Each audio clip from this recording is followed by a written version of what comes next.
जय हिंद दोस्तों, मैं हूं राकेश फौजी। दोस्तों, आज के वीडियो में हम बात करेंगे एसएससी सीपीओ से जिन बच्चों का सिलेक्शन सीआरपीएफ में हो जाएगा और सीआरपीएफ के अंदर सब इंस्पेक्टर बन जाएंगे। तो सब इंस्पेक्टर बनने के बाद आपकी ट्रेनिंग कितने दिन की होगी, ट्रेनिंग कहाँ कहाँ पे आपकी ट्रेनिंग होती है, ट्रेनिंग के दौरान कितनी छुट्टी मिलती है, इस टॉपिक पे आज हम बात करने वाले हैं। अगर आप चैनल पे पहली बार आए हैं, चैनल को सब्सक्राइब जरूर कर लीजिएगा। वीडियो को अभी तक लाइक नहीं तो लाइक जरूर कर लेना।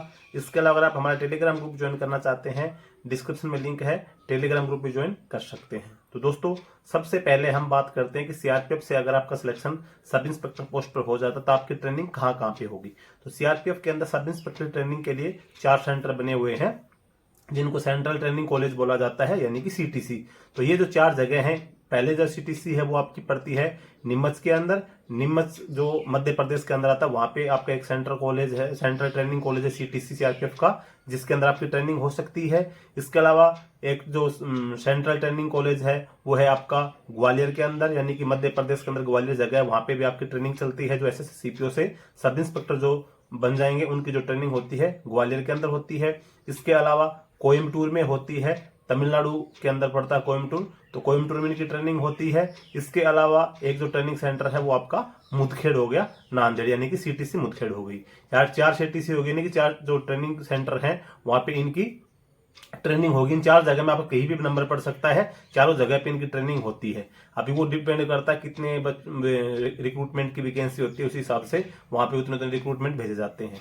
अब बात आती है कि आपकी ट्रेनिंग कितने दिनों की होती है। तो जो आप एसएससी सीपीओ से भर्ती हो रहे हैं, एसएससी जीडी, एसएससी सीपीओ और यूपीएससी सीएपीएफ, यानी कि जो असिस्टेंट कमांडेंट बनते हैं, तो लगभग जो आपका ट्रेनिंग का जो पीरियड होता है वो लगभग 1 साल आपकी ट्रेनिंग लग जाता है। 48 वीक के समथिंग आपकी ट्रेनिंग होती है। 48 वीक तो अगर आपकी पासिंग आउट परेड वगैरह होते होते मिनिमम 1 साल आपको लग जाता है आसानी से। 1 साल कंप्लीट हो जाती है जब आप एक मतलब ट्रेंड सोल्जर होके जब आप निकलते हैं ट्रेनिंग सेंटर से, तो आपको लगभग 1 साल ट्रेनिंग सेंटर में आपको रहना पड़ता है। 1 साल की ट्रेनिंग में आपको सब कुछ सिखलाई मिलती है। आपको मतलब एक प्रकार से बेसिक से 0 से शुरू किया जाता है। आपकी फुट ड्रिल वगैरह होगी, आपको वर्दी का पहनना, सावधान, विश्राम, सलूट वगैरह। उसके बाद हथियारों के साथ ड्रिल, सभी प्रकार के हथियारों का खोलना, जोड़ना, सफाई करना, सभी हथियारों का फायरिंग वगैरह हो जाता है। इसके अलावा एक्ट रूल वगैरह होता है, इनकी भी पढ़ाई मतलब एक प्रकार से इंडोर वगैरह पढ़ाई भी होती है। गेम पीरियड वगैरह हर प्रकार की चीजें होती है। स्टार्टिंग में थोड़ी प्रॉब्लम आती है, बाद में आराम से माहौल सेट हो जाता है और सभी एक साथ ट्रेनिंग करते हैं इसके अंदर।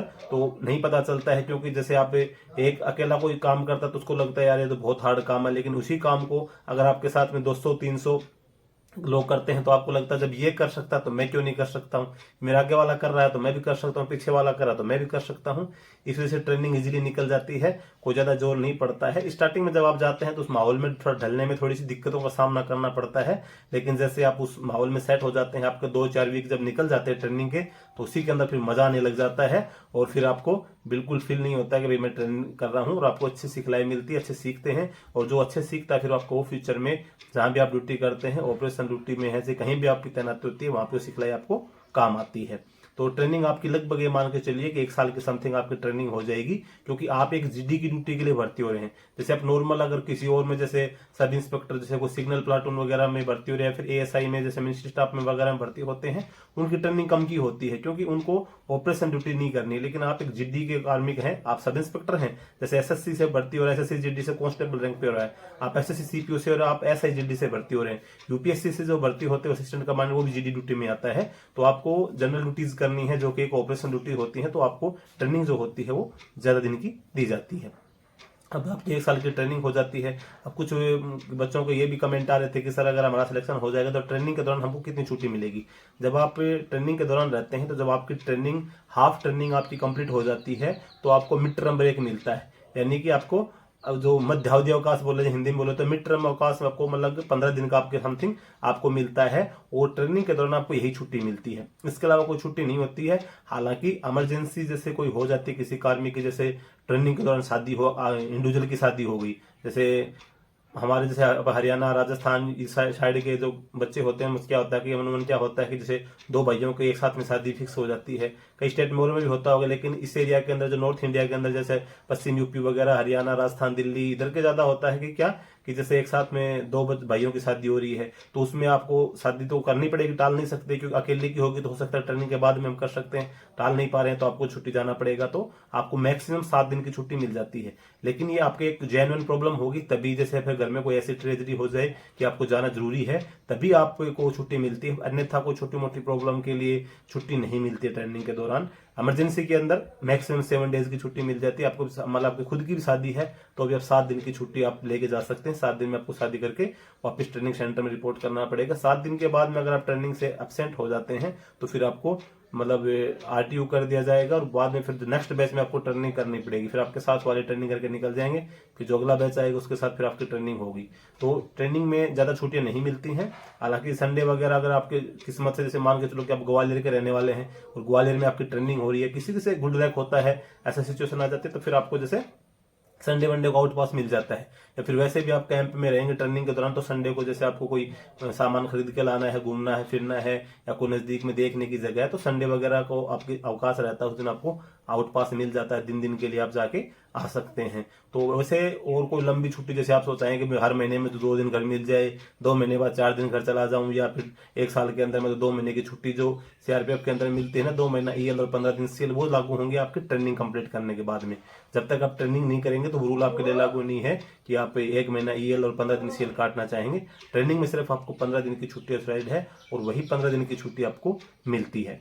इसके अलावा अगर हम बात करें कि ट्रेनिंग हार्ड है आसान है, तो ट्रेनिंग आप GD की ट्रेनिंग जो होगी आपकी 1 साल की हो रही है, तो नॉर्मल ट्रेनिंग नहीं बोल सकते हैं, क्योंकि आपको ट्रेंड सोल्जर बनना है और हर क्षेत्र में आपको ऑपरेशनल, क्योंकि आप डायरेक्ट भर्ती हो रहे हैं, नए एक रिक्रूट जाएंगे, सब इंस्पेक्टर से भर्ती हो, तो आपको एक प्रकार से हार्ड एरिया के अंदर आपको डिप्लॉयमेंट किया जाएगा। तो ट्रेनिंग आपकी बढ़िया से ट्रेनिंग होती है।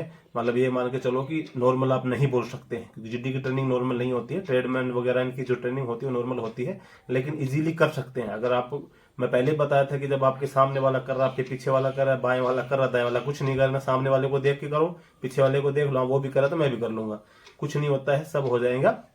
लेकिन आपको स्टार्टिंग में थोड़ी सी दिक्कत का सामना करना पड़ सकता है। तो जहां तक मेरा विचार है, जो मैंने बताया था भी आपकी ट्रेनिंग का, मैंने पहले बता दिया सेंटर कहाँ कहाँ आपके ट्रेनिंग सेंटर होंगे। 4 जगह आपकी ट्रेनिंग होती है, मैक्सिमम पॉसिबिलिटी रहती है किसी 4 जगह आपकी ट्रेनिंग होगी, नीमच, ग्वालियर, मुदखेड़, नांदेड़ के अंदर, और इसके अलावा फिर आपको मैंने कहा बताया था कोयम्बटूर। ये 4 जगह है, तो यहीं आपकी ट्रेनिंग होती है। इनके अलावा SSCPO से जो भर्ती होते हैं उनकी ट्रेनिंग नहीं होती है। हो सकता है कि जैसे कभी ट्रेनिंग सेंटर खाली नहीं हो तो बात अलग होती है, लेकिन मैक्सिमम पॉसिबिलिटी आपकी यही होती है कि आपकी ट्रेनिंग यहीं पर होगी। छुट्टियां भी मैंने आपको बता दी, 15 दिन की आपको मिड टर्म ब्रेक मिलता है। इसके अलावा फिर आप जब ट्रेनिंग कर लेंगे, तो जैसे हम मान के चलो कि आप अक्टूबर में भी आपकी ट्रेनिंग कंप्लीट होती है, तो अगर आप चाहें तो 2 महीने की आपको उस साल की छुट्टी मिल जाएगी। अक्टूबर से बाद भी अगर आपकी ट्रेनिंग कंप्लीट करके आप अक्टूबर में बटालियन में आ गए, तो आप 2 महीने की छुट्टी मिल सकती है आपको, नहीं 1 महीने तो मिल जाएगी इजीली। लेकिन ट्रेनिंग के दौरान आपको ज्यादा छुट्टियां नहीं मिलती, 15 दिन की आपको छुट्टी मिलती है। दोस्तों, आज की वीडियो में यही जानकारी थी। अगर जानकारी आपको अच्छी लगी हो, वीडियो को लाइक जरूर कर लेना, चैनल पर पहली बार आए हैं सब्सक्राइब जरूर कर लेना। जय हिंद।